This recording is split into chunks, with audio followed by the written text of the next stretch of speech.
Ustadz Abdul Somad,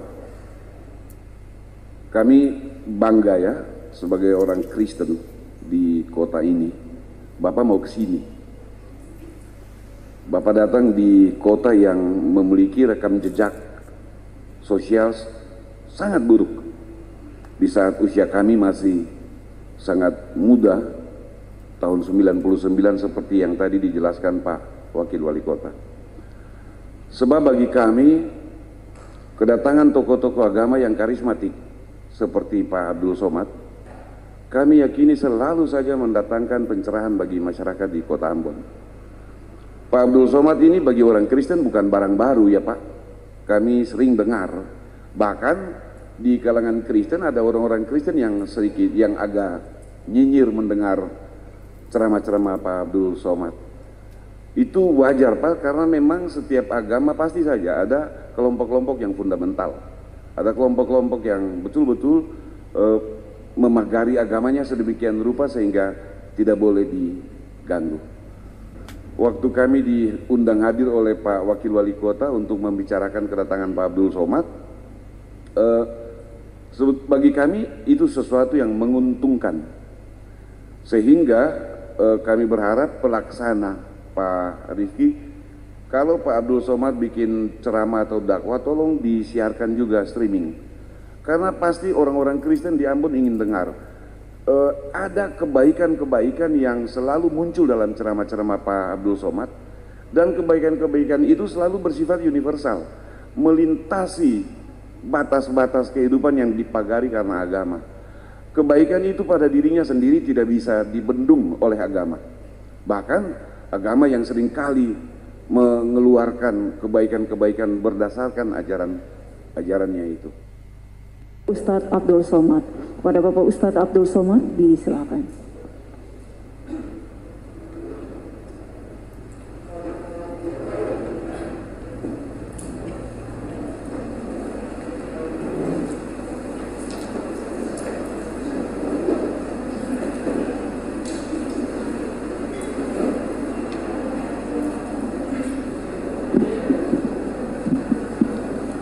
Bismillahirrahmanirrahim. Assalamualaikum warahmatullahi wabarakatuh. Assalam bahasa Arabnya keselamatan. Alaikum untuk kamu. Wa dan rahmatullah, rahmat Tuhan, rahmat Allah. Wa dan barakatuh, berkah-berkah dari Tuhan. Berkah artinya lebih dari yang semestinya. Semestinya bangunan itu tahannya menurut arsitek 100 tahun. Tapi karena dijaga, dipelihara, direhab lebih dari semestinya, maka disebut dengan berkah. Kita selalu gaji, umur, ilmu, hidup ingin berkah. Makanya selalu orang mengatakan hidup ini yang kita cari berkahnya. Bahasa Arabnya salam. Orang Ibrani yang masih satu akar kata dengan bangsa Semit. Nabi Nuh punya anak 3 orang. Satu namanya Sam, satu namanya Ham, satu namanya Yafes.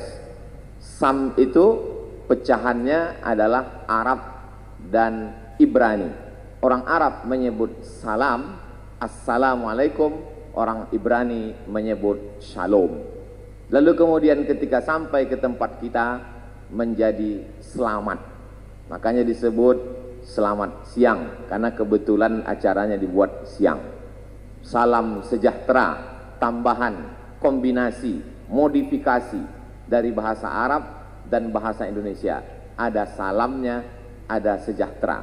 Istilah-istilah yang lain tidak saya sebutkan karena takut silap dan salah. Karena acara ini direkam, di-streamingkan.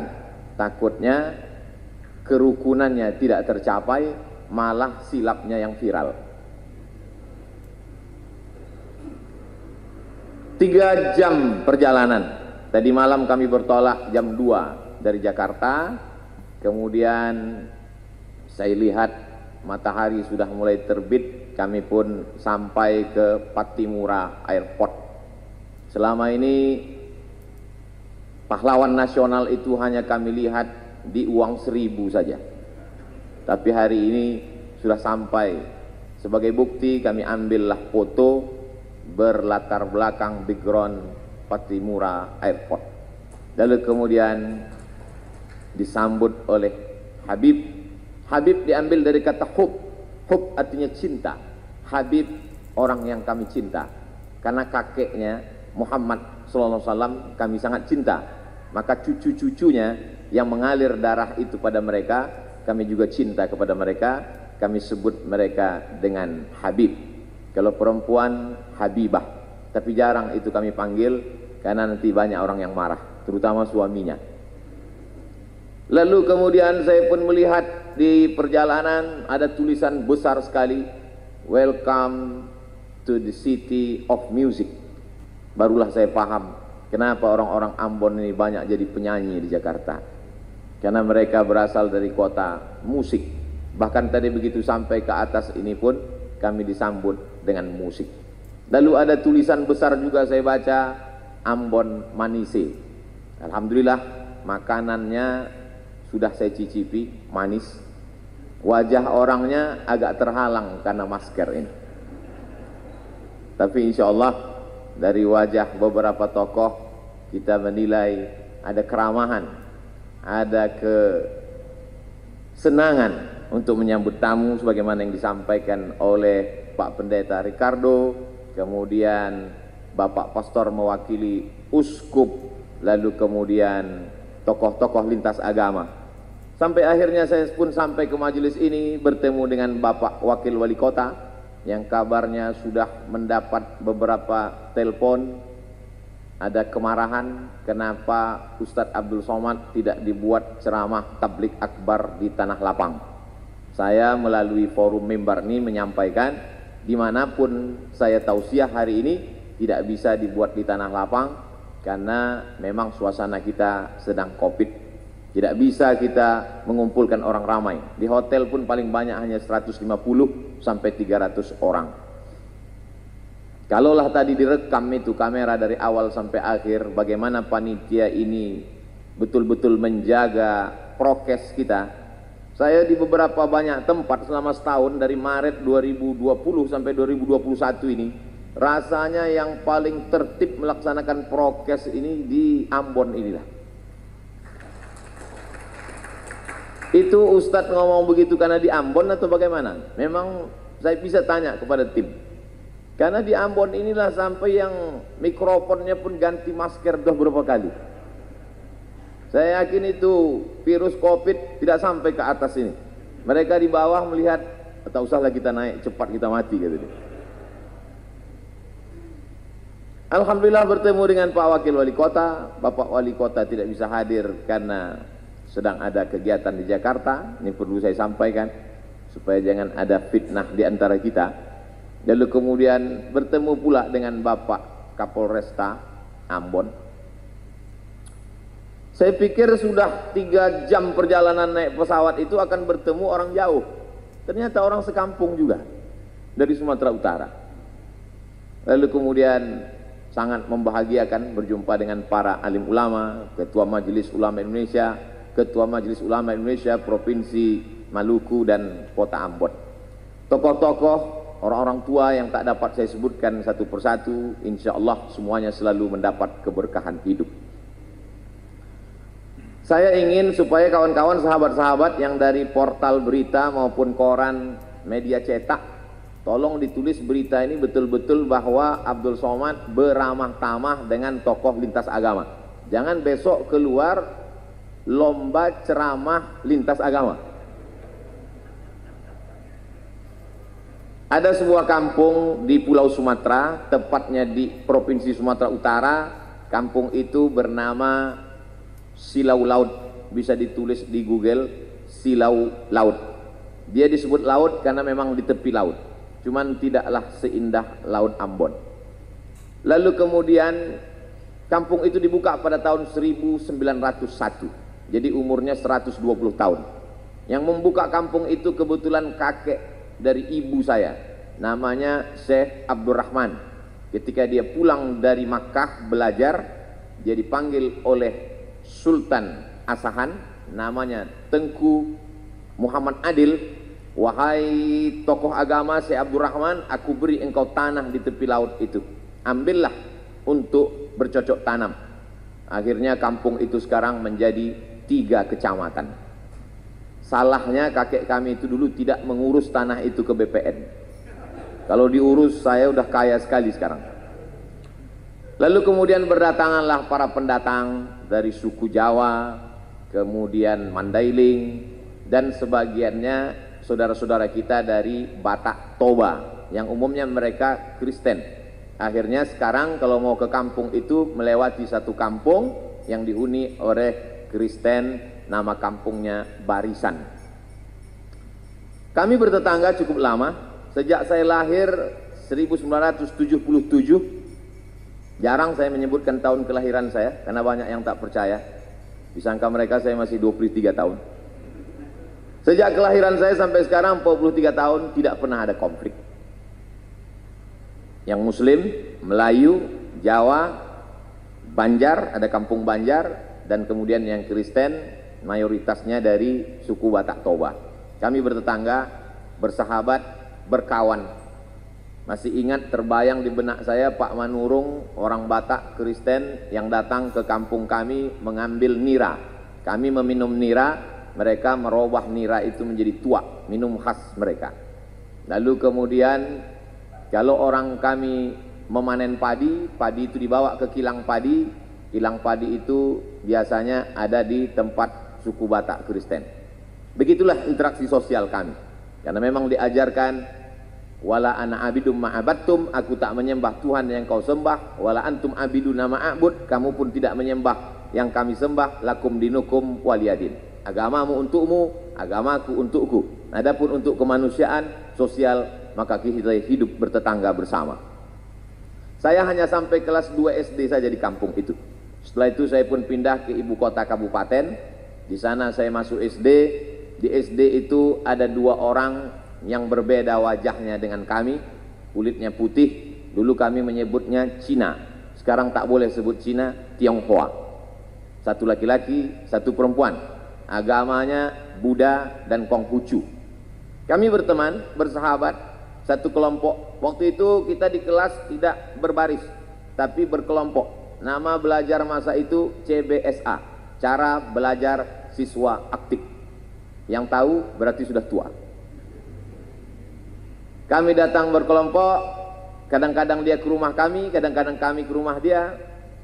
Lalu kemudian beberapa tahun yang lalu saya buat reuni pertemuan SD. Jumpa lagi. Teman saya yang Tionghoa itu namanya Akyong. Saya lihat Akyong pakai peci. Saya berbisik ke kawan saya, itu si Akyong masuk Islam? Tidak. Kenapa dia pakai peci? Untuk menghormati kau. Begitulah kami bersahabat. Tamat SD tahun 1990, saya pindah ke Medan. Di Medan, kota Medan mengajarkan saya bagaimana kami di Medan hidup berbagai macam suku dan agama. Di Medan ada satu kampung namanya Kampung Keling. Dulu menyebut Kampung Keling biasa, sekarang tak boleh lagi. Karena Keling itu identik dengan orang yang hitam selalu dipanggil Keling. Jadi kalau ada orang kulit hitam, keling kali kau. Maka dirubahlah kampung itu sekarang namanya Kampung Madras, untuk mengambil nama salah satu kota di India. Kita tahu orang-orang saudara kita dari India datang ke Sumatera ketika masa penjajahan Belanda. Ada yang mengambil upah, mengambil karet, lalu kemudian memetik tembakau Delhi, tanah Delhi yang sangat subur. Ada yang Muslim. Masjid salah satu tertua di kota Medan adalah Masjid India, dibangun ketika Krakatau meletus, dan saya diizinkan untuk menyampaikan ceramah di sana. Lalu kemudian saudara-saudara kita yang datang dari Hindu, maka mereka membuat sebuah komunitas. Kuil terbesar di Pulau Sumatera, kuil Hindu ada di kota Medan. Kuil itu bernama Kuil Sri Mariaman. Saya pernah datang ke sana, masuk ke dalam, saya lihat ternyata di depannya ada bak. Di dalam bak itu ada air. Semua tamu yang mau datang cuci tangan, cuci kaki. Lalu saya pikir, oh ternyata berwuduk juga mereka. Lalu kemudian ada tulisan besar, Bagi yang bercelana ponggol, bercelana pendek, bercelana sempit, berbaju pendek, dilarang masuk ke kuil Sri Mariaman, karena ini tempat suci. Lalu saya foto baliho itu, saya share di Facebook dan Instagram, lalu saya komen di bawah, pernahkah kita membuat tulisan seperti ini di masjid-masjid kita, supaya orang tidak lari pagi, tidak menghormati tempat suci. Ada kebaikan-kebaikan yang disebarkan. Lalu kemudian ada seorang Tionghoa ingin membangun masjid, tanahnya tanah punya orang muslim. Kita tahu masa itu Medan dipimpin oleh seorang sultan, sultan kerajaan Melayu Delhi. Tanahnya milik sultan, tapi ini orang mau bangun masjid, akhirnya dibangunlah masjid. Maka kalau di beberapa tempat nama masjid itu Masjid At-Taqwa, ada masjid itu namanya Masjid Al-Ikhlas, tapi masjid ini namanya unik, namanya Masjid Chong Api. Chong Api adalah nama orang Tionghoa yang membangun masjid itu dan berdiri sampai hari ini. Kalau kita pergi ke daerah Pecinan, maka kita akan melihat rumah Chong Api dan kita bisa berkunjung ke Masjid Chong Api yang merupakan salah satu objek wisata religi. Lebih kurang 5 tahun saya tinggal di Medan. Setelah itu saya pun melanjutkan pendidikan saya ke Mesir pada tahun 1998. Di Mesir saya menyewa rumah. Saya tidak tinggal di asrama. Kami tinggal di model rumah flat. Di atas rumah, di bawah rumah. Rumah di bawah ada 3 kamar. Saya tinggal di rumah bawah. Di atas rumah Sohibul Bait yang punya rumah. Setiap bulan sayalah yang naik ke atas membayar sewa rumah. Nama tuan rumah kami itu Baba Yosef Hanna. Agamanya Kristen Ortodok Koptik. Lebih kurang 3 tahun saya tinggal di rumah itu. Kenapa Ustadz bertahan di rumah itu? Karena itulah rumah yang paling murah. Suatu ketika Baba Yosef Hanna mengeluh kepada saya. Ya Beni, dia pakai bahasa Arab juga. Ya Beni, anakku, saya mesti naikkan sewa rumah ini. Kenapa Baba Yosef? Karena aku kena musab bi saratan. Saratan cancer, kena kanker. Aku kena kanker, jadi aku mesti operasi. Salah satu income pemasukanku sewa rumah. Jadi sewa rumah ini mesti kunaikkan. Lalu saya menjawab ke Baba Yosef, kalau Baba Yosef kena kanker, kami lebih parah lagi dari kanker. Kami kena krisis moneter, kanker juga, kantung kering. Jadi kalau Baba mau naikkan sewa rumah ini, kami akan pindah dari rumah ini. Saya lihat dia lama termenung, dia terdiam. Setelah itu dia mengatakan, tak jadi ku naikkan sewa rumah ini, tetaplah bertahan kalian di sini. Sampai akhirnya saya pulang tahun 2002, bulan November, adik-adik kelas saya tetap melanjutkan rumah itu. Sampai saya datang 2017, rumah itu masih tetap ada tegak berdiri, tapi adik-adik kelas saya sudah pindah semuanya, karena memang lokasi itu sudah direnovasi. Sudah tidak layak lagi, rumah itu sudah menjadi rumah tua. Tapi kenangan itu tetaplah menjadi kenangan abadi dalam hati dan pikiran saya. Lalu kemudian pada tahun 2008 setelah belajar di Maroko, saya pun pulang. Saya menjadi ustadz, saya menjadi tokoh agama Islam. Tetangga-tetangga, sahabat-sahabat SD saya tetap menganggap saya sebagai Abdul Somad yang dulu. Sampai akhirnya datang suatu undangan ceramah. Saya simpan dalam screenshot, sampai hari ini saya simpan. WA dari Pak Dedi di lapangan Kostrad, dia tentara di Jakarta. Ustadz Abdul Somad, saya mau mengundang Anda ceramah di lapangan Kostrad. Waktu itu belum COVID lagi. Saya tanya, Pak Dedi dapat nomor saya dari mana? Dapat dari tetanggamu yang Kristen Protestan, dia termasuk jemaat HKBP, Huria Kristen Batak Protestan, marganya Panjaitan. Masih kenal? Oh kenal, dia tetangga, dekat rumah saya dulu waktu sekolah. Dari nomor dialah aku dapat jadwal ceramah ini. Biasanya kalau ada orang mengundang saya dari satu kota, saya beri ke koordinator kota itu. Kalau dia Jakarta, saya beri ke koordinator UAS, Ustadz Abdul Somad DKI Jakarta, Jabodetabek. Kalau dia datang dari Sumatera Utara, saya kasih ke koordinator. Tapi ini langsung ke saya. Saya bilang, insya Allah saya akan datang.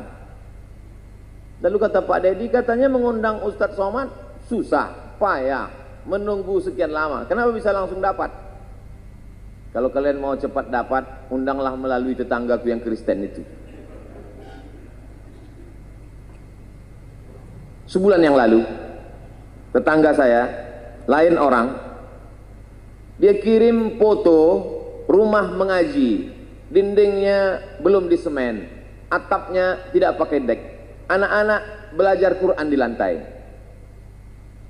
Adinda Abdul Somad, itu tempat mengaji itu adalah rumah si Joni, tepatnya di depan rumah si Hot Maharahap. Aku mohon kau dukunglah tempat mengaji ini. Padahal dia Kristen. Dia ingin supaya tempat mengaji itu saya support. Akhirnya saya hubungilah tim Yayasan Tabung, Yayasan Wakaf Hajah Rohana. Setelah mak saya meninggal, saya buat program kemanusiaan untuk memberi makan fakir miskin. Namanya Yayasan Wakaf Hajah Rohana. Saya minta supaya tim mensurvei tempat itu.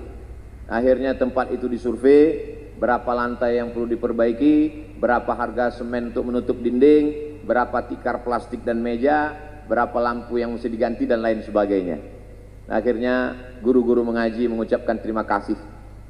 Terima kasih Ustadz. Dari mana Ustadz dapat info dari kami? Dari tetanggaku yang dulu masa kecil sahabatku. Rupanya dia tak sampai hati kali melihat kalian mengaji di lantai. Akhirnya dia WA saya dan hari ini tetap terjalin. Saya bukan ingin membanding-bandingkan kampung saya dengan Ambon. Tentu tidak bisa mengimbangi yang 100 tahun menurut pakar internasional memperbaiki psikologis orang Ambon perlu 100 tahun, tapi di Ambon cukup hanya 10 tahun sudah selesai. Ini keberkahan. Jadi kedatangan saya kemari adalah untuk mengunjungi saudara-saudara saya sebangsa dan setanah air. Adapun ceramah saya di masjid, di kantor, semuanya direkam melalui kamera, dan kalau signal di hotel, di masjid itu kuat, memang biasanya di streamingkan. Pak Ricardo, Pak Pendeta Ricardo, Bapak Perwakilan Uskup, dari tokoh lintas agama Hindu, Parisada Hindu Dharma Indonesia, maka semua ceramah saya itu di streamingkan. Begitu juga dengan yang nanti malam insya Allah. Sampaikan kepada jemaat, sampaikan kepada umat, bahwa ceramah Abdul Somad streaming bisa ditonton melalui channel Ustadz Abdul Somad Official. Jangan lupa subscribe, like, and share. Sekarang subscribernya 1.700.000. Viewernya sampai hari ini 91 juta orang sudah menonton video-video itu. Dan dari 91 juta itu saya yakin dan percaya ada jemaat Pak Pendeta, ada jemaat Uskup, ada jemaat Hindu Dharma, Parisada Hindu Dharma, ada jemaat saudara-saudara saya dari kalangan Buddha. Dari mana Ustadz tahu? Saya tahu itu karena setiap kali saya pergi ke mall, saya pergi ke rumah makan, dan ketika makan masker saya buka, mereka tahu itu saya, maka makan saya terganggu karena mereka minta foto. Lalu kemudian uang hasil dari penonton 91 juta itu, hasilnya ditransfer ke nomor admin, dibelikan ke beras untuk program kemanusiaan. Setiap bulan kami membagi beras untuk saudara-saudara kita yang kurang beruntung dalam hal rezeki, tapi mungkin mereka beruntung dalam kebahagiaan hati. Kita ingin berbagi sesuatu supaya mereka juga berbagi doa kepada kita. Saya kira itu saja yang dapat saya sampaikan. Saya tidak ceramah, saya tidak tausiah.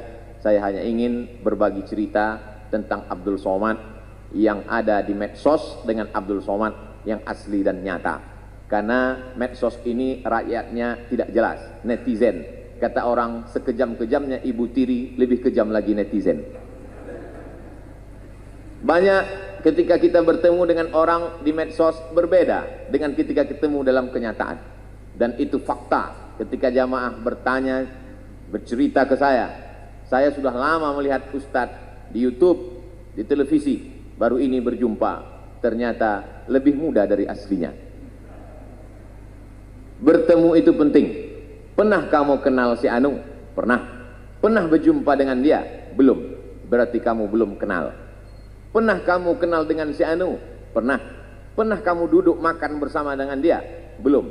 Berarti kamu belum kenal. Hari ini kita bertemu, hari ini kita bersama, tinggal lagi makan. Ini semakin lama kata sambutan ini, maka semakin banyak dosa saya karena menahan nafsu makan. Saya ucapkan banyak terima kasih. Banyak kata-kata tidak berkenan di hati, menyinggung perasaan. Saya Abdul Somad, warga negara Indonesia, sama-sama manusia, sama-sama mencintai NKRI. Mohon maaf atas segala kesilapan. Terima kasih atas segala perhatian.